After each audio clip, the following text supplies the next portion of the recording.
Ça y est, depuis un mois et la sortie de l'iPhone 11, la seule chose que j'attendais, c'est l'arrivée du Pixel 4. Venant d'un Pixel 3 XL, j'en attendais énormément de ce nouveau venu de chez Google qui rompt assez clairement avec les précédents modèles de la marque. Aujourd'hui, j'essaye de vous expliquer mon point de vue sur le Pixel 4 en attendant mon test, qui devrait arriver d'ici une bonne semaine et dans lequel je m'efforcerai d'être plus objectif et factuel. Forcément, mes propos dans cette vidéo vont être totalement subjectifs et personnels, donc n'hésitez pas à me dire ce que vous-même vous en pensez dans les commentaires, je serais assez curieux de le voir. Et cette semaine, je vous conseille de vraiment regarder la vidéo jusqu'au bout, histoire de voir où je veux en venir et de comprendre pourquoi les pixels sont si particuliers à mes yeux. Vous regardez Nightech, c'est Thomas et aujourd'hui on découvre le Pixel 4. Alors premier point très personnel, j'aime énormément le design du Pixel 4. J'ai l'impression que Google a réussi à le transformer sans perdre cette identité propre au Pixel en fait. On reconnaît tout de suite la patte de l'entreprise. Les tranches du téléphone sont en aluminium noir mat mais disposent d'un revêtement assez particulier. Je saurais pas trop comment le décrire honnêtement, ce que ça m'évoque personnellement c'est la texture de ces galets lisses qu'on trouve sur la plage. C'est un petit peu rugueux mais très agréable en main avec un excellent grip. Et puis comme toujours, j'adore les coques en tissu de Google, elles sont chères, mais elles sont très sympas et elles protègent plutôt bien des chocs d'après mon expérience. Mais évidemment, c'est la face avant qui a beaucoup fait couler d'encre, et à juste titre. Je dois avouer que le front du téléphone est plus grand que ce à quoi je m'attendais, honnêtement. On s'y fait très vite, bien sûr, mais c'est un peu dommage. Après, ça reste difficile d'en vouloir à Google en connaissant toute la technologie qui y est présente. Il y a un fucking radar dedans quand même, mais voilà, je comprends que ça en dérange certains. L'un dans l'autre, j'adore le design des pixels cette année, il maintient l'identité propre à Google, tout en évoluant dans le bon sens. C'est un bon point. Mais comme chaque année, c'est une fois le téléphone allumé que j'ai réalisé à quel point j'appréciais le Pixel. N'y allons pas par quatre chemins, le Pixel 4 est un smartphone incroyablement fluide et intuitif à utiliser. En fait, l'ajout d'un écran 90 Hz, ça permet au Pixel de proposer à la fois des animations fluides façon iPhone, tout en étant extrêmement rapide dans l'ouverture d'applications et la navigation générale. J'ai hâte de voir si Apple prendra le chemin du 90 Hz l'an prochain justement, et je vous avoue que je serais curieux de tester un OnePlus aussi, histoire de pouvoir comparer. De plus, cette fluidité est secondée par la cohérence de l'interface de Google. Comme d'habitude chez les Pixels, le design des interfaces est identique dans quasiment toutes les applications, les mêmes codes graphiques sont employés partout, les applications ont toutes une forme ronde et uniforme, ce qui véhicule une certaine impression de soin au détail en fait. Le truc c'est que cette année, Google a fourni des efforts encore plus importants en la matière. Prenez le mode sombre par exemple. Cette année, lorsque vous activez le mode sombre, non seulement toutes les applications y basculent instantanément, ce qui est vraiment cool, mais il y a également de clavier, chose que je devais switcher manuellement avec mon 3 XL. C'est juste un exemple bien sûr, mais il y a vraiment un degré supérieur de cohérence et d'attention au détail qui a été apporté au Pixel cette année et de manière générale. Par contre, cette année, ce qui va vraiment différencier le Pixel de tous les autres, c'est Motion Sense. Alors oui, je vous vois commencer à écrire un commentaire du style c'est le truc le plus gadget de tous les temps, ça sert à rien, mais attendez un peu. Alors certes, il n'y a pas beaucoup de fonctionnalités pour l'instant, mais je peux vous affirmer qu'elle marche très bien à condition de s'y prendre correctement. Par exemple, pour changer de musique, je sais qu'on est des geeks et qu'on sait tous que le capteur Soli est sur la tranche supérieure du téléphone, mais il faut bien faire les gestes devant l'écran comme un utilisateur lambda le ferait et pas en visant le capteur, chose qu'un geek va faire par instinct dans un effort pour s'adapter à la machine quoi. Mais c'est pas dans les fonctionnalités concrètes que s'illustre Soli, c'est plutôt dans les usages passifs. J'ai jamais testé un smartphone qui soit aussi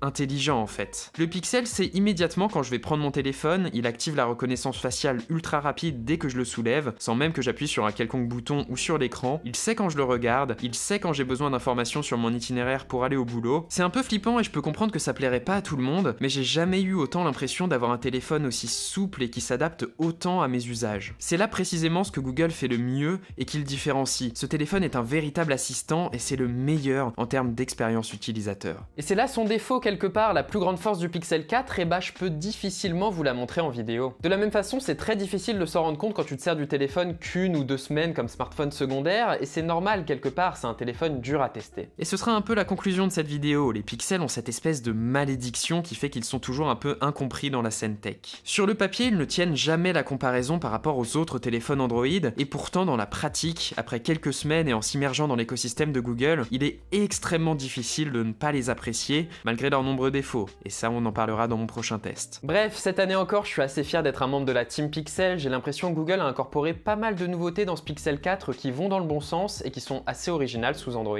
J'ai hâte de vous livrer mon test et ne vous inquiétez pas, il sera beaucoup plus nuancé que cette vidéo, beaucoup plus factuel, et je vais m'efforcer de mettre en avant les défauts du téléphone entre autres, qui existent et qui sont bien embêtants. Bref, c'était Nightech, c'était Thomas, j'espère que cette vidéo vous aura plu, qu'elle vous aura aidé, elle était très personnelle et ça m'a fait vraiment plaisir de pouvoir vous donner un point de vue assez subjectif sur un téléphone au final. N'hésitez pas à me dire si vous appréciez. Je vous invite à en discuter dans les commentaires et puis comme d'habitude, vous savez quoi faire si ça vous a plu. Le j'aime, le commentaire, l'abonnement et le partage, ça fait grandir notre toute petite chaîne et c'est super sympa de le voir comme toujours.